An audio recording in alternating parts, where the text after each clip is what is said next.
नमस्कार प्रिय बंधुओं, आप सभी का हमारे YouTube चैनल में बहुत बहुत स्वागत है। आज के इस वीडियो में आप श्रवण करेंगे परवर्तनी एकादशी की पवित्र पावनी कथा और एकादशी व्रत का पारण कब करना चाहिए, एकादशी व्रत कब का है, इन सभी बातों को आप इस वीडियो के माध्यम से जान सकते हैं। कृपया चैनल पर नए हैं, चैनल को सब्सक्राइब कर लें, बेल आइकन को प्रेस कर दें, जिससे कि हमारे चैनल पर आगे आने वाले सभी वीडियो का नोटिफिकेशन आपको प्राप्त होता रहे। बंधुओं, इस बार 2022 में भाद्रपद मास के शुक्ल पक्ष की जो एकादशी हैं उनका नाम है परवर्तनी एकादशी, पद्मा एकादशी और वामन एकादशी के नाम से भी इस एकादशी को जाना जाता है। भगवान शेष शैया पर शयन किए हुए नारायण इस एकादशी को करवट बदलते हैं, इसलिए इस एकादशी को परवर्तनी एकादशी कहते हैं। इस एकादशी में वामन भगवान की पूजा की जाती है, इसलिए इसका नाम वामन एकादशी भी है। पद्मा एकादशी के नाम से भी इस एकादशी को जानते हैं। तो बंधुओं, भाद्रपद मास के शुक्ल पक्ष की परवर्तनी एकादशी का व्रत इस बार 2022 में 6 सितंबर 2022 दिन मंगलवार को किया जाएगा और कुछ पंचांगों में 7 सितंबर को भी एकादशी व्रत दिया गया है। अगर आप 6 सितंबर को एकादशी व्रत करते हैं तो आप 7 सितंबर को एकादशी व्रत का पारण प्रातः काल 8:30 बजे के बाद 8:30 से 9:30 के बीच में कर लें। यदि आप 7 सितंबर को एकादशी व्रत कर रहे हैं तो 8 सितंबर को एकादशी व्रत का पारण प्रातः काल सुबह सूर्योदय के बाद किया जाएगा। तो चलिए प्रारंभ करते हैं परवर्तनी एकादशी की पवित्र पावनी कथा। एक बार प्रेम से कहिए, बोलिए श्री कृष्णचंद्र भगवान की जय, विष्णु भगवान की जय। बंधुओं, धर्मराज युधिष्ठिर ने भगवान वासुदेव से पूछा, भगवान कृपा करके यह बताइए कि भाद्रपद मास के शुक्ल पक्ष की एकादशी का क्या नाम है और इसके व्रत को करने से क्या फल प्राप्त होता है। भगवान श्री कृष्ण बोले, धर्मराज, भाद्रपद मास के शुक्ल पक्ष की एकादशी को परवर्तनी एकादशी कहते हैं। इसको जयंती एकादशी और वामन एकादशी भी कहते हैं। इसका परवर्तनी नाम इस आधार पर है कि इस दिन शयन करते हुए भगवान नारायण करवट बदलते हैं, और वामन एकादशी इसलिए कहते हैं कि इस दिन वामन भगवान की पूजा अर्चना की जाती है। यह एकादशी सब पापों को नष्ट करके स्वर्ग प्रदान करती है। अब मैं इस एकादशी से संबंधित महात्म्य को बता रहा हूँ। इस एकादशी का व्रत करने से वाजपेय यज्ञ का फल प्राप्त होता है, बल्कि उससे भी अधिक इस दिन जो कोई वामन भगवान की पूजा अर्चना करता है उसे तीनों देवताओं ब्रह्मा, विष्णु और महेश की पूजा का फल प्राप्त हो जाता है।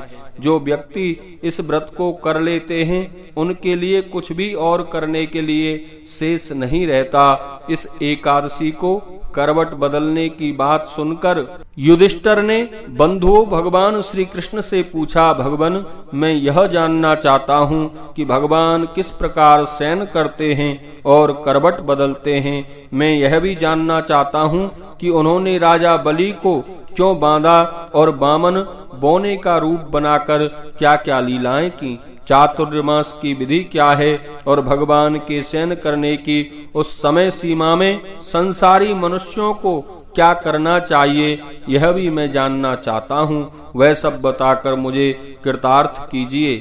बंधुओं, श्री कृष्ण भगवान कहते हैं, युधिष्ठिर, अब मैं तुम्हें इस एकादशी से संबंधित सब पापों का नाश करने वाली कथा सुना रहा हूँ। ध्यान पूर्वक सुने। बलि नाम का एक दानव था। वह भगवान का भक्त था, साथ ही दानी, सत्यवादी और ब्राह्मणों की सेवा करने वाला था। सदा यज्ञ एवं तपस्या करता था।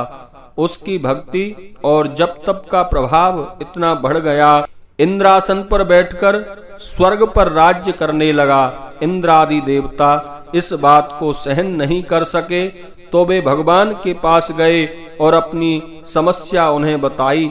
देवताओं का उद्धार करने के लिए भगवान ने वामन का रूप धारण किया। वे तपस्वी ब्राह्मण बालक के रूप में वहां पहुंचे और राजा बलि को जीत लिया। यह सुनकर युधिष्ठिर ने पूछा, वामन रूप धारण करके भगवान ने बलि को किस प्रकार जीता? यह प्रसंग विस्तार के साथ बताइए, आपकी बड़ी कृपा होगी, क्योंकि इस बारे में मेरी जानने की इच्छा बहुत अधिक हो रही है। भगवान कृष्ण ने उत्तर में कहा, राजन, भगवान वामन का रूप बनाकर बलि के पास गए और बोले, राजन, मुझे 3 पग पृथ्वी का दान कर दें। यदि आप ऐसा कर देंगे तो आपको 3 लोक दान करने का फल मिलेगा। राजा बलि ने इसको छोटी और तुच्छ सी बात समझकर स्वीकार कर लिया और भूमि का दान करने को तैयार हो गया। तब भगवान ने अपना आकार बढ़ाकर 2 पगों में भूलोक, भवलोक, स्वर्गलोक, महलोक, जनलोक, तपलोक को नाप लिया। उस समय इंद्र आदि देवता भगवान की स्तुति कर रहे थे। भगवान ने राजा बलि को पकड़कर पूछा, राजा बलि, अब तीसरा पग मैं कहाँ रखूं? यह सुनकर राजा बलि ने अपना सिर झुका दिया। भगवान ने उसके सिर पर अपना तीसरा पग रख दिया। ऐसा करने पर उसी क्षण वह पाताल लोक में चला गया। जब भगवान ने उसकी विनय पर ध्यान दिया तो बोले, बलि, मैं भी पाताल में तुम्हारे साथ सदा रहूंगा। भाद्रपद में शुक्ल पक्ष की परिवर्तनी एकादशी के दिन मेरी एक मूर्ति तुम्हारे पास रहेगी और एक क्षीर सागर में शेषनाग पर शयन करेगी। इसी एकादशी से भगवान सोते हुए करवट बदलते हैं। इस दिन त्रिलोकीनाथ भगवान विष्णु की पूजा करनी चाहिए। इसमें चप्पल और दही के साथ चांदी का दान करना चाहिए। रात्रि जागरण भी करना चाहिए। इस प्रकार इस एकादशी का व्रत करने से मनुष्य के सभी पापों का नाश हो जाता है और उसे स्वर्गलोक की प्राप्ति हो जाती है। जो कोई इस कथा को कहता अथवा सुनता है वह स्वर्ग में जाकर सदैव चंद्रमा की भांति प्रकाशित होता है। इस लोक और परलोक में दोनों जगह यश प्राप्त करता है। यह एकादशी सभी पापों का नाश करने वाली है। इस कथा को सुनने से अश्वमेध यज्ञ करने का फल मिलता है। बोलिए श्री कृष्णचंद्र भगवान की जय, विष्णु भगवान की जय, एकादशी महारानी की जय।